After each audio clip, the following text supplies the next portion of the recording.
అవుతున్నప్పుడు మనకైనా కొద్దిగా ఇబ్బందిగా అనిపిస్తుంది. తల తిరుగుతుంది కదా, చేస్తూనే ఉండాలి. చేతులు అనుకున్నాయి బడి రావడం ముందే 4 రోజులు చేతులు అనుకునే తర్వాత ఇంకా మహాముద్ర కుంభకంలో చేస్తున్నారు, 3 సార్లు 4 సార్లు చేస్తున్నారు. కానీ ఊపిరి వదిలేసేసి ఎక్కువ నడుము ఇలా ఉంటుంది. అలా మధ్య ఎప్పుడైనా చేసినప్పుడు అంతే కాదు, మామూలుగా టైంలో అలా చేయొచ్చు. మహాముద్ర ఫ్రీ టైంలో కూడా చేసుకోవచ్చు. బాడీ రిలాక్స్ అవుతుంది. ఊపిరి బయటకు వదిలేసి ఊపిరి లోపల లేకుండా నడుములోకి పోతుంది. తర్వాత బాడీ ఫ్రీ అవుతుంది. బ్యాక్ పెయిన్ పోతుంది, ఉమ్ముతుంది ఊపిరి లేకుండా. అంటే కొన్ని రోజులకు ప్రాణాయామతో కూడా మహాముద్ర చేయగలుగుతారు. ఏ టైంలో అయితే చేస్తున్నాం స్వామి ప్రాణాయామం. ఫ్రీ టైం చేసుకోవచ్చు, మహాముద్ర చేసుకోవచ్చు.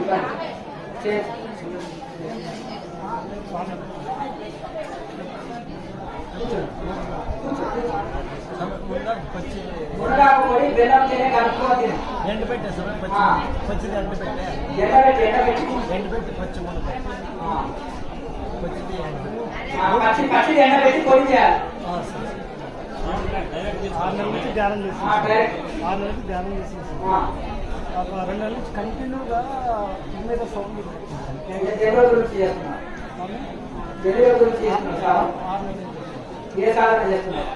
మామూలుగా ఫస్ట్ ఏమో టీఎంసీ వాళ్ళకి చూసి చేసిన తర్వాత టీఎంసీ చూస్తే మన టీఎంసీ ఛానల్ వచ్చినాయి.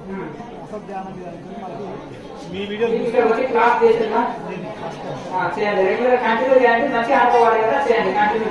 ఇది దేని సంకేతం అది కావలేదు కానీ ఇంకా చేయాలి. సాధన బాగా చేయాలి. సాధన బాగా చేసినప్పుడు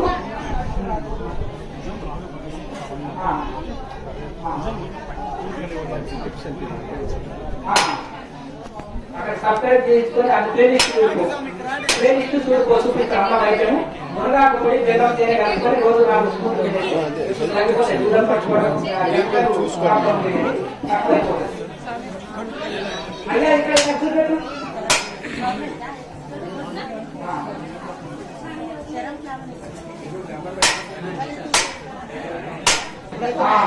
ధ్యానం బాగా చేసుకో, చాలా బాగా నిద్ర మంచి వస్తుంది.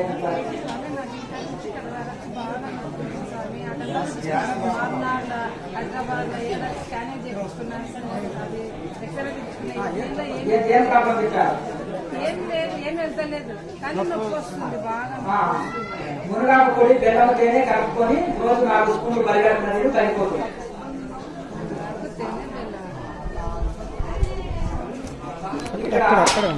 ఇంకెవరన్నా యువకులు అయ్యా వాళ్ళకు కూడా అవతల ఒకనే పట్టుకుంటాము.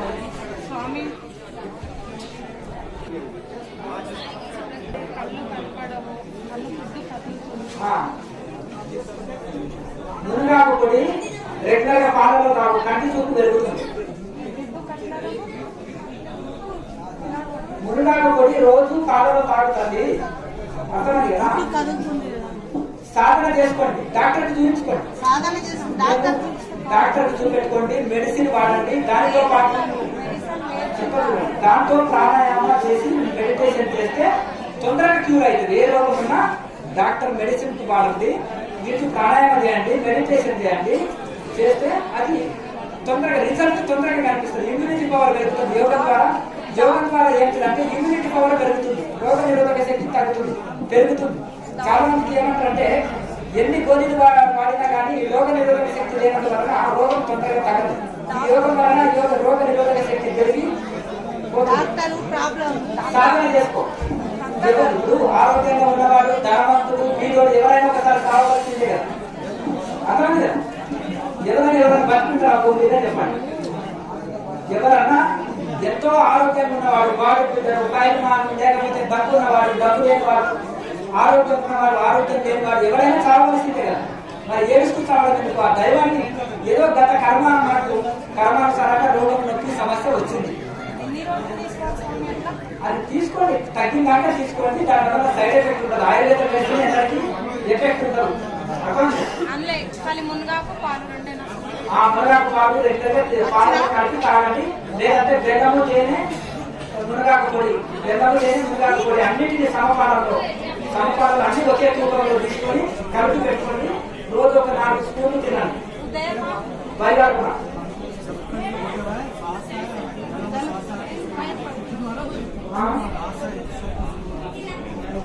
ఎంత స్లో తీసుకుంటే అంత మంచిది, ఎంతసేపు ఆపితే అంత ఎదిగితే అంత మంచిది. ముక్కుగా ఉండండి. శివం మంచి బాగా ధ్యానం చేసుకోండి.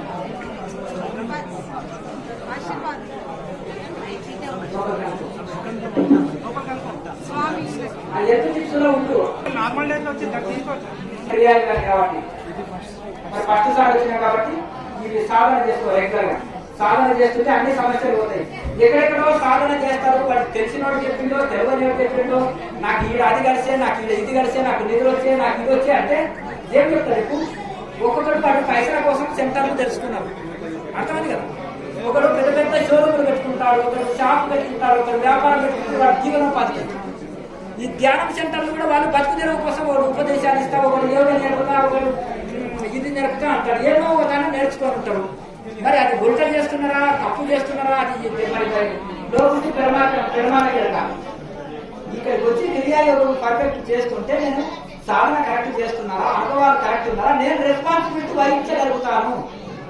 ఎక్కడికి వెళ్తే పోయి గోడ కానీ కుర్చీలో కూర్చొని నాకు ఇదే అదే అంటే నేనేం చేయదు. డాక్టర్ ఏమంటాడు? అర్థమైంది కదా. ఆ మెడిసిన్ తీసుకొచ్చింది అనుకో, ఆ ఒక్కటి కూడా ఈ రోగానికి మెడిసిన్ కి సంబంధం లేకుంటుంటుంది. ఏమైనా ఆర్ఎంపీ డాక్టర్ అని పెట్టుకున్నాడు. అర్థమైంది కదా. అంతే కదా. ఇప్పుడు ఒక ఆధ్యాత్మిక మార్గంలో కరెక్ట్ ఋషి పరంపరలో కరెక్ట్ సాధన చేస్తుంటే నేను రెస్పాన్సిబిలిటీ వహించగలుగుతాను. ఇప్పుడు ఇంకొక ఆయన ఉంటారు, ఒక వేరే సేమ్ ఇదే యోగము వేరే గురువుతాను నేర్చుకుని వచ్చినా నేను ఆన్సర్ చేయగలుగుతాను. అర్థమైంది కదా. లేకపోతే ఇది కాకుండా యోగ మార్గంలో ఇంకొకరు సాధన చేసినా కానీ ఇంకొక ఆయన సీడ కూర్చొని అడిగాను, నేను ఈ ప్రాణాయామం మెడిటేషన్ చేస్తున్నా కానీ క్రియాయోగ సంబంధం కాకుండా నేను చేసుకుంటున్నా అంటే నేను దాన్ని ఒప్పుకోగలుగుతాను. ఎందుకంటే ప్రాణాయామం ఉంది, మెడిటేషన్ ఉంది, విచారం ఉంటుంది, నేను దాన్ని ఒప్పుకోగలుగుతాను. అతను నేను జవాబు చెప్తే తృప్తి పడతాడు, మీరు తృప్తి పడరు. నాకు ఈడ కలిసి సీమా, నాకు ఆడ కదలికలు వచ్చే శరీరం ఊగిపాయ అంటారు. ఈ యోగం చేయరు. యోగం చేయకపోతే మైండ్ బాడీ కంట్రోల్ ఉండదు. అర్థమైంది కదా.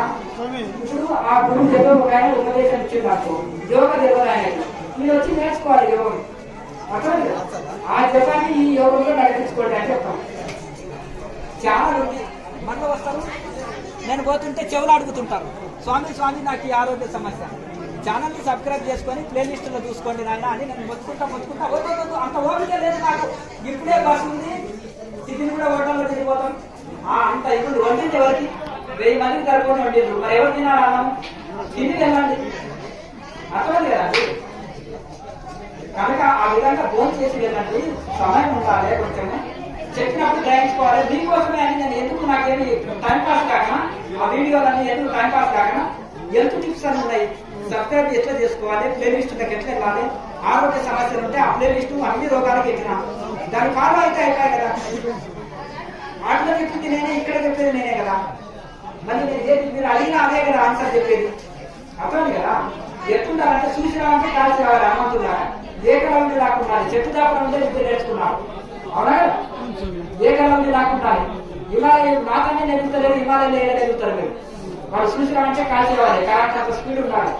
ఒకసారి చెప్పిందంటే గ్రహించుకోవాలి. అర్థమైంది కదా. గురువు అంత షార్ప్ గా పనిచేయాలి. అర్థమైంది కదా. చూసుకోండి, అందరూ చూసుకొని అందరూ వస్తాయి.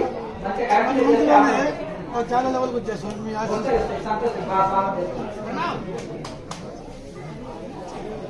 స్వామి మీరు అయిపోయిందా? అడిగారా? వెళ్ళండి.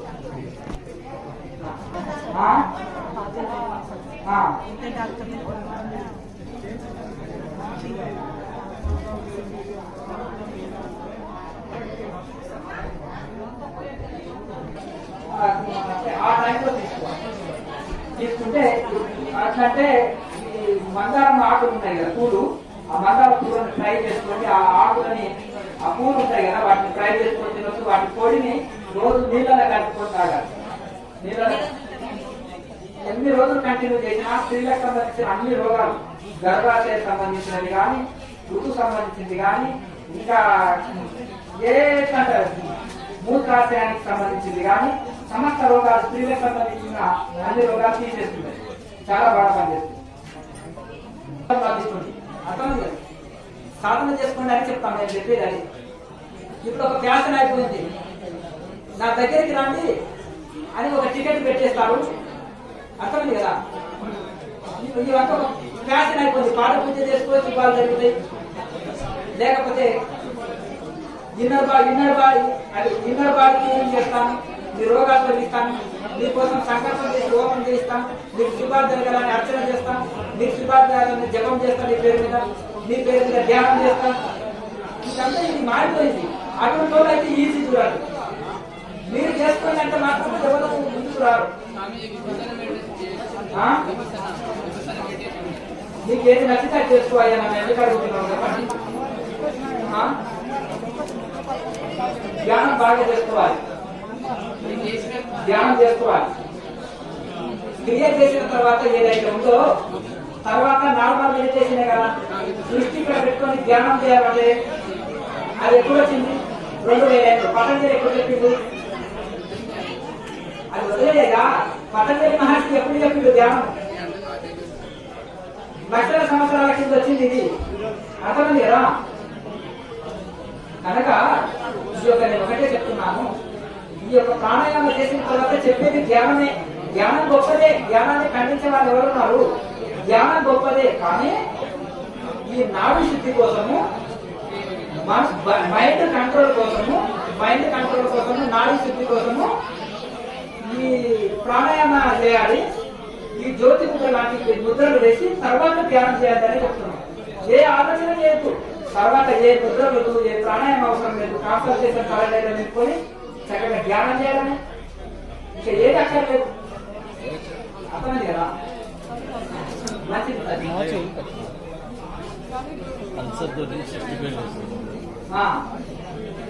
మీ ప్రాణాయామంలో ఆ జపాన్ని జపం చేసుకోండి.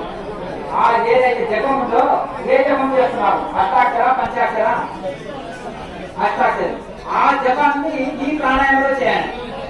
అర్థమైంది?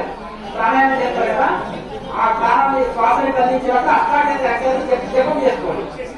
అర్థం. దీన్ని జపం చేయడం వలన ఆరోగ్యం చక్కగా ఉంటుంది. మనసుని బట్టి ఎంత జపం చేస్తే లాభం ఏమిటి? మనసుని నిలబెట్టి ప్రహ్లాదుడు ఎందుకు ధ్రువుడు 6 నెలల్లో శ్రీమన్నారాయణుడిని దర్శనం చేసుకున్నాడు? ఎందుకు? చిన్న పిల్లడు కదా, ఉపదేశమే తీసుకోవాలి. అప్పటికి అడిలో పోతున్నాడు తపస్సు. కానీ నారదుడు ఎదురొచ్చింది. ఆయన పుణ్యకాలం చేత నారదుడే ఎదురొచ్చాడు. చిన్న పిల్లడు నీకు పట్టించుకో, నేను ఆయన తోసి చిన్నతల్లి తోసిందేమో, మళ్ళీ పోయి ఇంటికాడు నీకేమో అవమానం అంటే నేను సెక్యూరిటీ, నాకు అవమానం ఉంటుంది.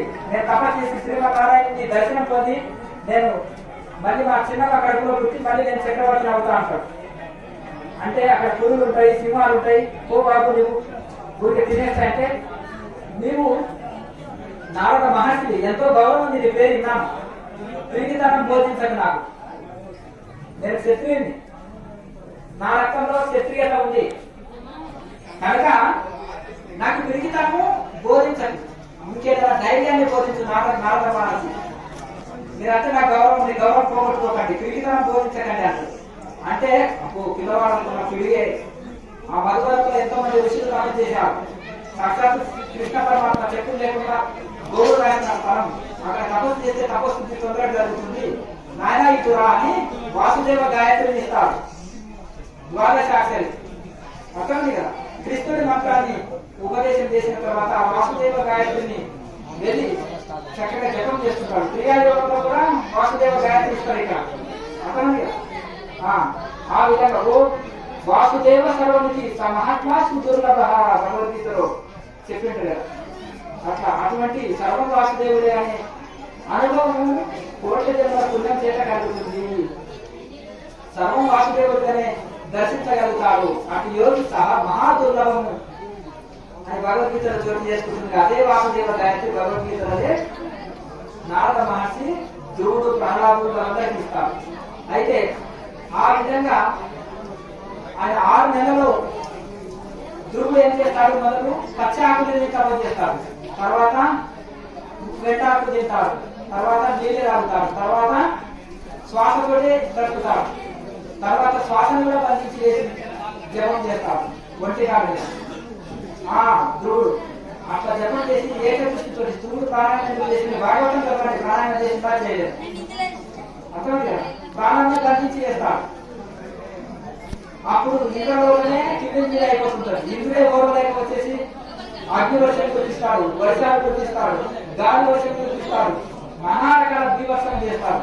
వర్షం కురిస్తే మునిగిపోతాడు ధ్రువుడు, నీళ్లు మునిగిపోతాయి, మొత్తం నీళ్ళు మునిగిపోతాడు, నీళ్ళలో ఉంటాడు. ఆయన శ్వాసను బంధించాడు కదా, ఆయనకి ఏం కాదు. లాస్ట్ ఒకటి రబ్బర్ని తీసి పంపి అంటే చిన్న పిల్లలు అంటే తల్లి రూపంలో వెళ్ళి ఆయన ఎన్ని కష్టాలు తల్లికి దొంగిపోతాడు కదా, తల్లి వచ్చేవరకే వేస్తాడు అనుకుంటాడు. అప్పుడే దిల్లి దృష్టి వస్తుంది. నీవు ఇంట్లో పంపిన రంగోలి కన్ను చేసినా పర్సనల్ అయిపోతావు, చివరి ఎప్పుడు అంటారు. అర్థమైంది కదా?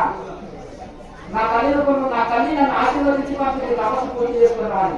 నీవు నా తల్లి రూపంలో వచ్చి ఇంటికి పోయి వచ్చినావు, వెళ్ళ మహాతల్లి అంటాడు. అర్థమైంది కదా? అంటే మరి అంత ఏకనిష్ట, దేహం త్యాగేవా కార్యం సారేవా. మరి చిన్న బాలుడు, ఆ పాపంతో బాలుడు మరి తపస్సు చేసి ఎట్లా ధ్రువుడు ఎట్లా శ్రీమన్నారాయణ దర్శనం మరి ఎట్లా పొందిండు? ఏకనిష్ట కొట్టి భక్తి ఉండాలి, మూఢ భక్తి ఉండదు. భక్తి అంటారు మూర్ఖ భక్తి అంటారు. మూర్ఖ భక్తి అంటే ఏంటిది? గుడి చుట్టూ తిరుగుతాను, వందకి దండం పెడతాను, మాంసం తింటాను, మందు తాగుతాను, సిగరెట్ తాగుతాను, అర్థమైంది కదా? 4 పూటలు స్నానం చేస్తాను, లోపల మాత్రం మాంసం తింటానంటే కుదరదు కదా. భక్తి అంటే ఎట్లా ఉండాలి? మూఢ భక్తి వద్దు, మూర్ఖ భక్తి వద్దు, వివేక భక్తి కావాలి. భక్తికి నేను ప్రసన్నంగా అవుతాను. దేనికి లోకాలన్నా కృష్ణ పరమాత్మ ఆనాడు తులసిదళానికి కృష్ణుడు పైకి వచ్చాడంటే అదే ఆ నగర భక్తుడు నచ్చుతుంది. అయితే ఈ విధంగా ఆ విధంగా ఆయన ఒకటే ఆ భక్తికి ప్రసన్నుడు అవుతాడు. తొక్కలు పెట్టినా తిన్నాడు విధుడు. విధుడు అరటిపండు తొక్క ఇచ్చినా తిన్నాడు. మంత్రాలు మరి పాటిస్తే చేరుకుంటాయి అన్నాడు. ఈ రోజు నీ మనసు లేదు నా మీద అన్నాడు. భావప్రియుడు భగవంతుడు. నువ్వు భగవంతుడి మీద మనసు నిలుపుకోవాలి. మనసు నిలిపితేనే ఆయన ప్రసన్నుడు అవుతాడు. అట్లా కనుక భావప్రియుడు భగవంతుడు. మనసు పెట్టి చేయకపోతే లాభం లేదు. కనుక ఇట్లా చెప్పుకోతుంటే ఎన్నో. మరి ఆ మనసు నిలవాలంటే ఏం చేయాలి? సాధన చేయాలి. నారదుడు ఎవరి శిష్యుడు? సనత్ కుమారుడు శిష్యుడు. సనత్ కుమారుడు ఎవరు? సనక సనందనుడు, పూర్వ యోగుడు. వాళ్ళు యోగులు అంటారు. ఎందుకు యోగులు అంటారు వాళ్ళని? సనక సనందన భక్తులు అన్నారు, యోగులు అంటారు వాళ్ళు. యోగి నిజమైన భక్తి చేయగలుగుతారు. భక్తుడికి పూజ చేస్తుంటే దేశాలంతా మనసు వస్తారు. యోగికి మాత్రం ఏకనిష్టంతో చేయగలుగుతారు. అందుకని భగవద్గీతలో యోగి గొప్పవాడు అన్నాడు. ఎందుకు? తస్మాత్ యోగి భవార్జున, తస్మాత్ యోగి భవార్జున, యోగిగా అర్జున అన్నాడు. యోగిగా ఉంది అర్థం కదా. యోగి గొప్ప భక్తుడు. ఎందుకంటే మనసుని నిలబెట్టి చేస్తాడు భక్తి. ఇప్పుడు తపస్సు చేస్తాడు యోగి, మనసుని కట్టేస్తాడు పరమాత్మ అనే భుజకు. యోగం అనే తాడు చేత కట్టి వేస్తాడు.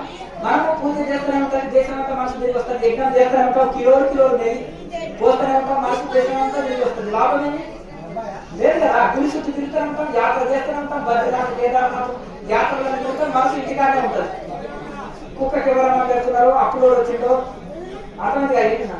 ఇవన్నీ ఉద్యోగం చెరువు ఎక్కడ వద్దురాయ ఇవన్నీ మనసు ఉంటారు. కనుక తస్మాత్ యోగి భవార్జున, యోగి ఊరికి పుస్తకాలు చదివే వాళ్ళకంటే గొప్పవాడు. భగవద్గీత చెప్తుంది అర్థమైంది కదా. ఉట్టి పుస్తకాలు చదివే వాళ్ళకంటే కఠోరమైన ఉపవాసాలు ఉంటాడు మనసు నిలవక, వాళ్ళకంటే కూడా మూఢ భక్తి కంటే గొప్పవాడు.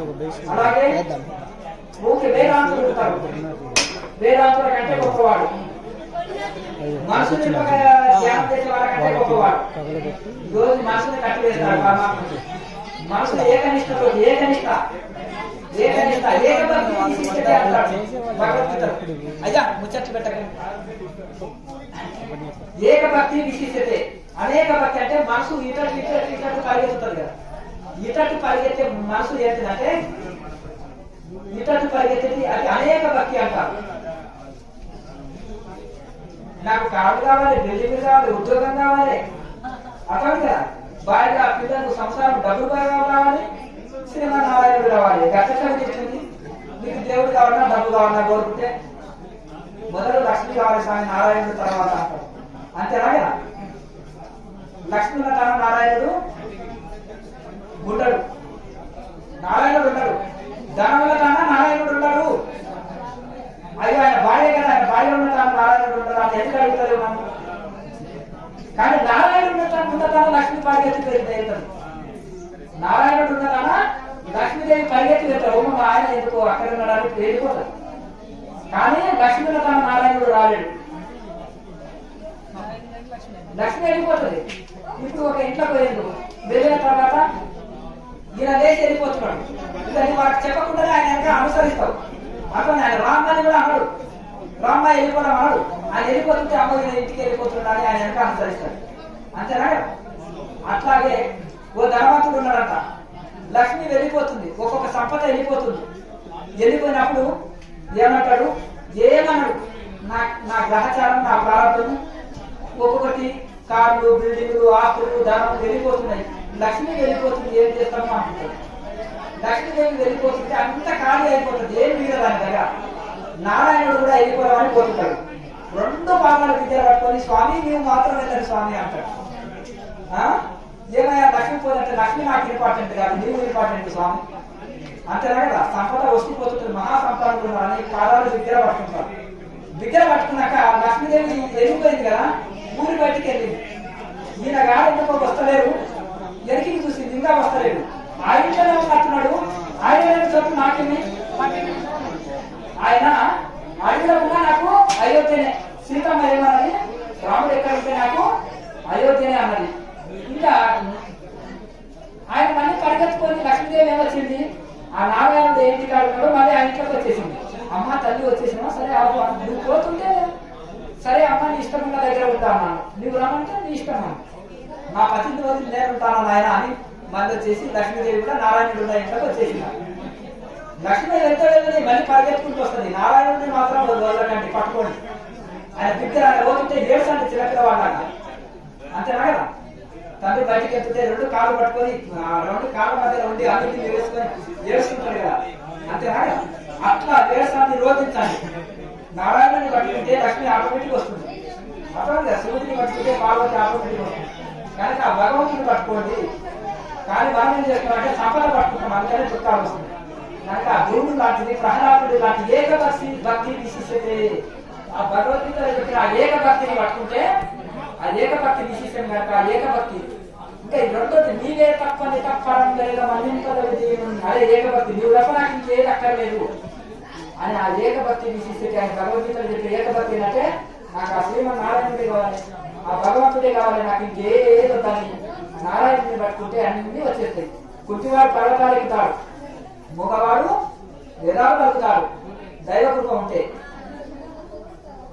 ఆనాడు జ్ఞానేశ్వర మహాదేవుని ఉండి ఏమయ్యా నువ్వు వేదాలు వచ్చా మిమ్మల్ని కులం నుంచి వెలివేసినాం బ్రాహ్మణులే కానీ కులం నుంచి వెలివేసినాం కదా మీ నాయన సన్యాసించి మాలోచి సంసారం చేశారు వాళ్ళ గురువాజ్ఞ ప్రకారం వచ్చారు ఈ నలుగురు సంతానం కోసం వచ్చారు ఆయన కనుక కులం నుంచి వెలివేసినామంటే వేదం చదవడానికి అర్హత రాలేదంటే ఆయన వెళ్ళి కపిని నాకు శిష్యుడిగా మారి యోగ మార్గం నేర్చుకొని సమస్త విద్యలు చేసుకొని యోగ విద్య ద్వారా బ్రహ్మ విద్యని వేదాన్ని అనుష్ఠానం చేస్తారు 16 ఏళ్ల బాలుడు భారతదేశంలో పండితున్నంత ఓడించాడు వచ్చాడు ఒక దగ్గరికి వచ్చేసి మీ ఇంట్లోకి మేము భోజనం చేయడానికి రాము ఇతరులకు పెడతారు కదా బ్రాహ్మణ పండితులు లేదంటే ఆయన సంకల్పం చేసి పితృదేవతలను స్వయంగా రప్పించి తినిపించాడు పితృదేవతలనే ఆ పితృలోకం నుంచి రప్పించి భిక్ష చేయించాడు తర్వాత నీకు వేదం వచ్చా అంటే అక్కడ గేదె పోతుంది ఆ గేదె తల మీద చేతి పెట్టేసి పలుకు ఇలా వేదం పండితుడు కంటే వేదం పలుకు అంటారు పలికాడు రవిదాస్ అనే చెప్పులు కుట్టుకునేవాడు రాముడి భక్తుడు కబీర్దాస్ శిష్యుడు రాముడి భక్తుడు వీడు చెప్పులు కుట్టుకునేవాడు చెక్కు పూజుతున్నాడు పూజ చేస్తున్నాడు రాముడికి అని అందరు అంటారు అందరు అన్నప్పుడు ఇతన్ని కాశీ నుంచి వెళ్ళేయండి అని చేస్తే బ్రాహ్మణ పండితులంతా కూడా వేద పండితులంతా వచ్చేసి అతన్ని స్థితి చేయాలంటే మీ విగ్రహాన్ని గంగలో వేసేయండి అంటే నేను విగ్రహం వేస్తే మీరు కూడా వేయండి అని పండితులు చెప్తారు. అందరు గంగలో విగ్రహాలు వేస్తారు. ఈయన ఒక్కడి విగ్రహమే నీళ్ళ మీద రేపు ఈయన కాయకు వస్తుంది. పండితులు వేల పండితులు వేసినాయని మునిగిపోతాయి గంగలు. అర్థమందా? ఈయన ఒక్కటే నీళ్ళ మీద రాసుకుంటూ వస్తుంది ఆ శ్రీరాముడి విగ్రహం, శ్రీరామచంద్రుడి విగ్రహం. మరి భక్తి అంటే ఈ కులానికి సంబంధించిన, ఒక మతానికి సంబంధించిన, ఒక ఇంటికి సంబంధించిన కబీర్ ఎంత భక్తుడు, ఎంత గొప్ప భక్తుడు, రవిదాస్ ఎంత గొప్ప భక్తుడు, మీరాబాయి మహారాణి క్షత్రియులు వారు ఎంత గొప్ప పరమ భక్తురాలు. కనుక ఒక కులానికి, ఒక మతానికి సంబంధించింది వారు భక్తి అనేది. ఎవరు మనసు నింపగలుగుతారో. సూరదాసు బుద్ధివాడు, కృష్ణుడు ఆయన అంతా వచ్చి నాట్యం ఆడేవాడు పాట పాడుతుంటే. ఆయన దశమ భాగవతం ఏదైతే ఉందో కృష్ణలీలని పాట రూపంలో పద్య రూపంలో పాడాడు భాగవతం అంతా. కృష్ణలీలని సూరదాసు కళ్ళు లేవు. ఆయన ఆ యొక్క పాటలు పాడుతుంటే కృష్ణ పరమాత్మ వచ్చి నాట్యం చేసేవాడు. ఇది భక్తి అంటే. కళ్ళు లేకుండా ఆయన పరమ భక్తుడు. కనుక ఈ విధంగా ఈ యొక్క ఎవరైతే సంపూర్ణ అహంకారాన్ని వదిలిపెట్టి సర్వజీవుడు నాకంటే ఎక్కువగాడు, నేను వాడికంటే ఎక్కువగాడు, ప్రతి జీవిలో భగవంతుడు ఉన్నాడు, అన్ని సమానమే అని సమభావం కలిగి, సమదృష్టి కలిగి, భేద దృష్టి అజ్ఞానం, అభేద దృష్టి జ్ఞానం, భేదం లేని చూపే జ్ఞానం, ఆ అభేద దృష్టి కలిగిన వాళ్ళు ఎవరైతే 4 వేదాలు అర్థమైన వాళ్ళు. 4 వేదాలు చచ్చితే కాదు, 4 వేదాలు అర్థమైనప్పుడు అన్ని గుర్తెట్టినంటే త్యాగం సమానత్వం ఉంటుంది, బ్రహ్మజ్ఞానం జరుగుతుంది. కనుక రామకృష్ణ పరమహంస, రమణ మహర్షి వీళ్ళంతా ఉన్నారు కదా. రామకృష్ణ పరమహంస, రమణ మహర్షి వీళ్ళంతా సమస్త శూద్రుల దగ్గర కూడా కూర్చొని భోజనం చేయగలిగారు. ఎందుకు చేయగలిగారు? వారికి బ్రహ్మజ్ఞానం కలిగింది. అర్థమైంది కదా, బ్రహ్మజ్ఞానం కలిగింది. వాళ్ళు కూడా బ్రాహ్మణులే, కానీ వాళ్ళకి బ్రహ్మజ్ఞానం కలిగింది. మొదలు రామకృష్ణ పరమహంస కూడా చాంద్రస్తం ఉన్నది. నేను శూద్రుల భోజనం తినను, శూద్రుల గుడికి పూజ చేయను. కలకత్తా కాళీ మందిరం ఎవరు కట్టించారు? రాణి గారు కట్టించారు. ఆ గుడికి నేను పూజ చేయనన్నాడు. ఎప్పుడు అజ్ఞాన స్థితిలో ఉన్నప్పుడు. తర్వాత బ్రాహ్మణి మాత తోతాపురి చెప్పిన సాధనలు చేసి 12 ఏళ్ళు తపస్సు చేసినాక లోపల అంతా కాలిపోయినాక భిక్షగాల దగ్గర కూర్చొని సహపంచి భోజనం చేసి అట్లా ఆ విధంగా ఆయనలో భేదభావం మొదలుపెట్టగలిగారు. పుట్టుకతో అందరూ అజ్ఞాన స్థితిలో ఉంటారు. భక్తి ద్వారా, ధ్యానం ద్వారా మనిషి ఏం చేయాలి? బ్రహ్మజ్ఞానం పొంది సమస్థితి కలుగుతుంది. అప్పటి వరకు మనం ఎన్ని శాస్త్రాలు చదివి ఎంత ఇది చేసినట్టుగా మనలో సంపూర్ణ సమానత్వం రాదన్నమాట. అక్కడ పెట్టాలి. ఆ విధంగా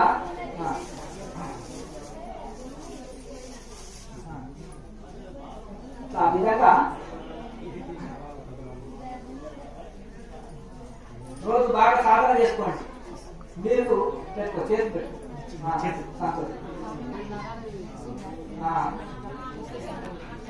ఒక నిమిషం. మునగాకు పొడి, బెల్లము, తేనె అన్ని కలిపి ఒక దగ్గర కలుపుకొని 4 స్పూన్లు రోజు తిను, తగ్గిపోతుంది. క్రియా సాధన బాగా చేసుకో. సాధన ముఖ్యం, అర్థమైంది కదా. సాధనతో అన్ని సెట్ అయిపోతాయి. ఈ విధంగా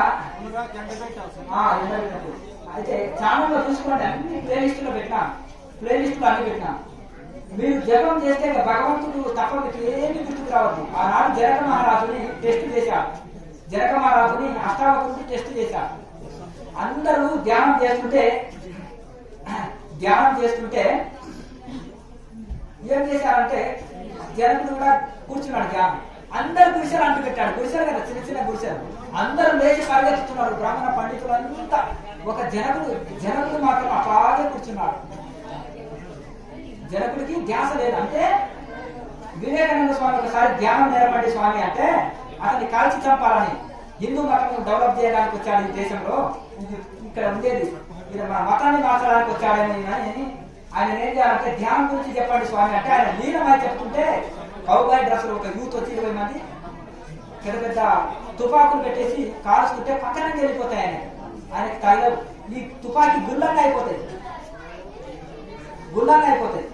అయిన తర్వాత అంటే ధ్యానం ఎంత నిమగ్నమై చెప్తున్నాడు, శరీరం మర్చిపోయి చెప్తున్నాడు. ఇది కదా ధ్యానం అనేది. ఈ లోపల వాళ్ళ కళ్ళు తెచ్చుకున్నారు. ఈయన గొప్పతనం చూసే వరకు నేను కాల్చుకున్న దేహానికి అతీతంగా ఉండి బోధిస్తున్నాడే అని వాళ్ళు కళ్ళు తెచ్చుకున్నాయి. కనుక ఆ విధంగా మహనీయులు అంత ఆ స్థితిలో వాళ్ళు గడపగలిగారు. అంటే భగవంతు ధ్యానం చేస్తే ఈ ప్రపంచంలో మనకి ఇంకేది గుర్తుకు రావద్దు. ఆ దైవ ధ్యానం, దైవ భక్తి మనం రక్షిస్తుంది. ప్రహ్లాదుడి దాకా. ఒకవేళ ప్రహ్లాదుని రక్షించకపోతే అక్కడ శ్రీమన్నారాయణుడు ఫెయిల్ అవుతాడు. అర్థమైంది కదా? భక్తి ఫెయిల్ అవుతుంది. భక్తిని ఫెయిల్ చేస్తాడా భగవంతుడు? భక్తిని ఫెయిల్ చేయడు, భక్తిని రక్షిస్తాడు.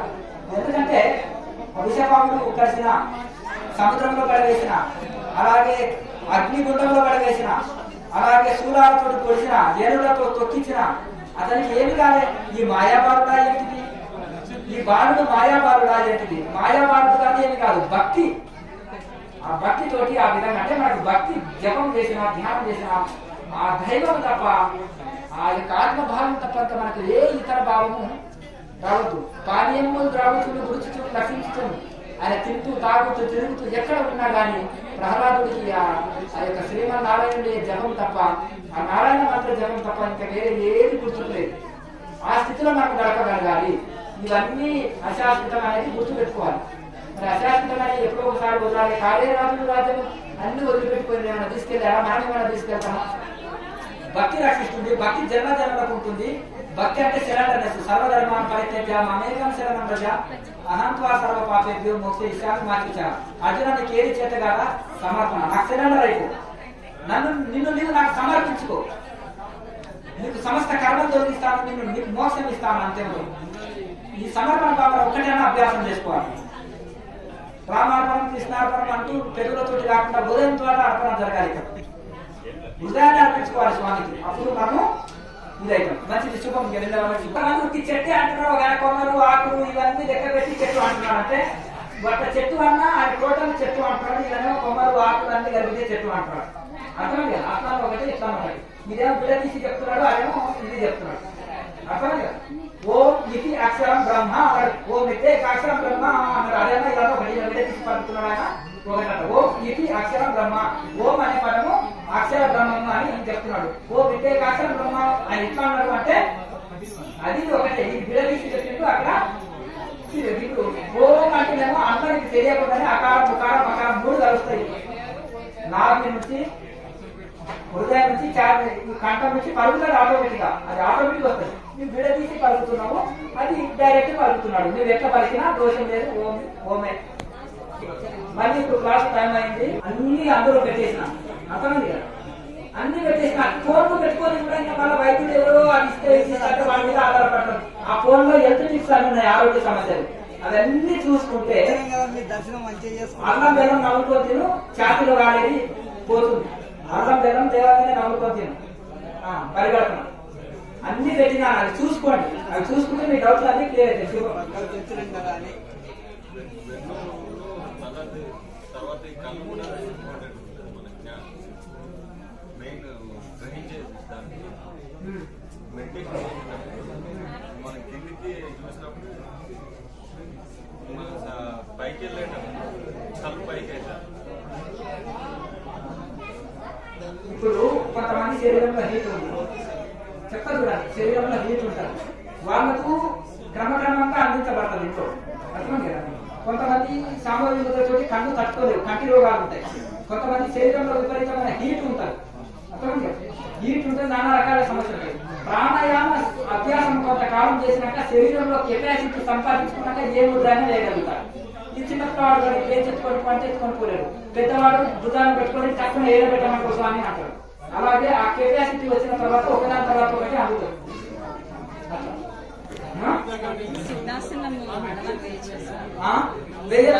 వేయచ్చు. కుడికాలు తీసుకొచ్చి నావి దగ్గర పెట్టుకుంది సార్. పెట్టుకోండి పెట్టుకోండి. ఒకటే తల ఒకటి మాకు ఇచ్చిందని పట్టండి.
చేతుల్ని బాగా రాపిడి చేయండి.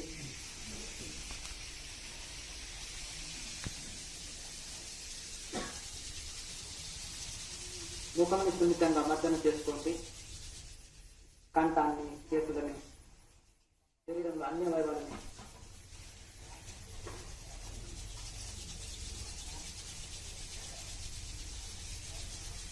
మళ్ళీ రెండు చేతుల్ని బాగా రాపిడి చేయండి. తలని, తల వెంటి భాగమని, అన్ని అవయవాలని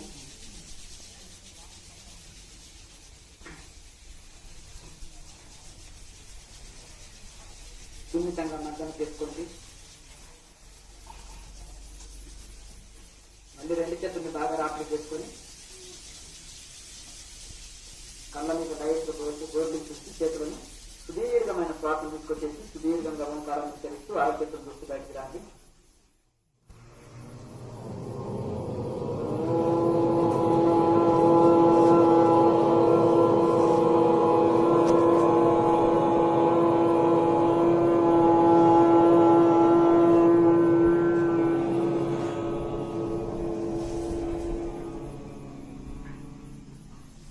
ఒకే ఆసనంలో ఎక్కువసేపు కూర్చుంటే శరీర పరిశ్రమ జరిగినందుకోసం మహాముద్ర ఒక సెట్ వేయండి.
ఏదైతే ఉందో ఈ యొక్క 6 ముద్రల్ని మీరు పర్ఫెక్ట్ గా చేస్తే ఇది నిర్వికల్ప సమాధిని అందించే సామర్థ్యాన్ని ఇందులో పొందుపరచాలి.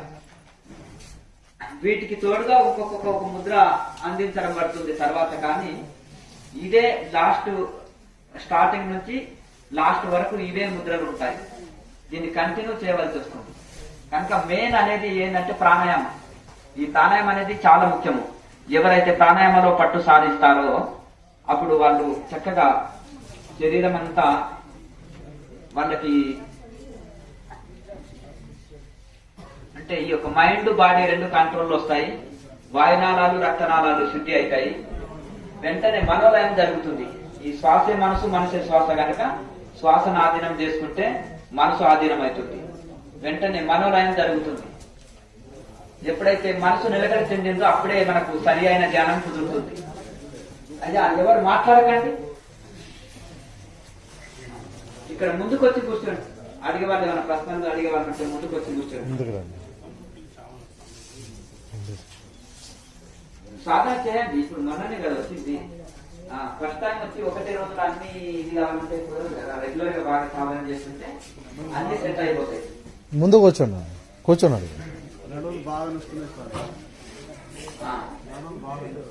మునగాకు పొడి తీసుకొని అందులో బెల్లం తేనె కలుపుకొని స్టాక్ పెట్టుకోండి. 2-3 కేజీలు రోజు ఒక 3-4 చెంచాలు తినండి. మీ బాడీ పెయిన్స్ ఎక్కడ ఏ పెయిన్స్ ఉన్నా కానీ అది కంట్రోల్ చేస్తుంది. తర్వాత సాధన బాగా చేసుకోండి. మధ్యలో తాగండి. షుగర్ ఉన్న వాళ్ళు మధ్యలో తాగండి సరిపోతుంది. మునగాకు పొడిని మధ్యలో తాగండి. తాగండి. మీ ఓపుకుంటే స్నానం చేసి చేయండి. లేదంటే కాలకృత్యాలు తీసుకొని చక్కగా సాధన చేయండి. సాధన చేసిన తర్వాత చేసుకోవచ్చు.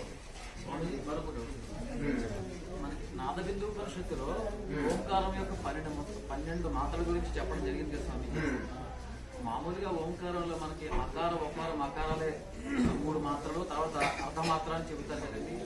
అంటే ఆ 12 మాత్రలకి ఈ 4 మాత్రలకి ఉన్న సంబంధం అంటే ఆ యొక్క సాధనలో ఇప్పుడు మనకు అది ఉచ్చరించేది కాదు. ఆ 12 మాత్రలు అనేది, ఈ 3 మాత్రలు అనేదేమో మనము స్వయంగా కంఠం ద్వారా ఉచ్చరిస్తూ చేసేది. ఆ 12 మాత్రలు అంటే ఆ ఓంకారంతో వెళ్ళిన స్టేజ్. దాంట్లో ఎప్పుడైతే యోగి సాధనలో పొందిన అనుభవం ఏదైతే ఉందో ఆ సాధనలో ఆ స్టేజ్ లో దేహం వదిలితే అది స్టేజ్ అనమాట. ఇప్పుడు మన first class, second class, third class చదివినట్టుగా దాన్ని బట్టి ఏ ఉద్యోగం వస్తుంది, మీ చదువు బట్టి మీరు ఏ ఉద్యోగం పొందుతారు అనేది ఉన్నట్టు ఇలాగే ఆ విధంగా కూడా మనకు ఒక్కొక్క దానికి ఒక ఫలితం ఉంటుంది. ఆధ్యాత్మికంలో ఒక ముద్రలో గాని ఒక్కొక్క దేంట్లో గాని. అలాగే మనం ఆ సాధనలో ఓంకారాన్ని అందుకోవడంలో, అనుభూతి చెందడంలో ఏ ఏ మాత్రలో దేహం వదిలితే ఏ ఫలితం అనేది అందులో చెప్పడం జరిగింది. మొదటి మాత్రలో దేశానికి రాజుగా పడతాడు. అందరు కూడా టిఫిన్ చేసి వెళ్ళండి. అందరికి రెడీగా ఉంది అక్కడ.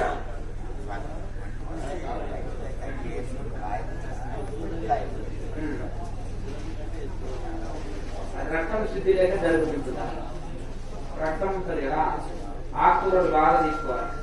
ఆకుకూరలు మునగాకు పొడి, బెల్లం తేనె కలుపుకొని తీసుకో. దాంతో పాటు రెగ్యులర్ ఆకుకూరలే తీసుకోవాలి.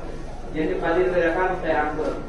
ఆకుకూరల్ని బాగా ఆహారంలో ఎక్కువ ఆకుకూరని చప్పక చేసుకోవాలి. ఎక్కువ ఆకుకూరలు తినాలి.